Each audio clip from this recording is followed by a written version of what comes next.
حبايب فاطمة، أصلك بتاكل في قتة محلولة. تعال أقول لكم أصل المثل.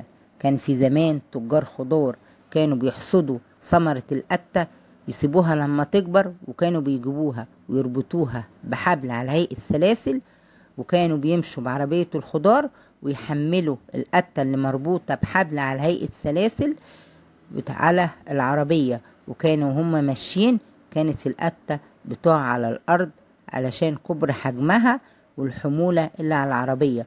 وكان أطفال القرية اللي بيمشوا ورا العربية اللي محملة القتة كانوا بيمشوا وراها، وأي قتة تقع كانوا بياخدوها وياكلوها. فعشان كده قالوا انت بتاكل في قتة محلولة. بس الناس بتقول المثل ده دلوقتي على الإنسان اللي هو ما بيشتغلش وبياكل ببلاش، بيكون قاعد لا شغلة ولا مشغلة، فبيقولوا له قوم اشتغل، قوم دور على شغلة، أصلك بتاكل في قتة محلولة. وصلي على الحبيب قلبك يطيب.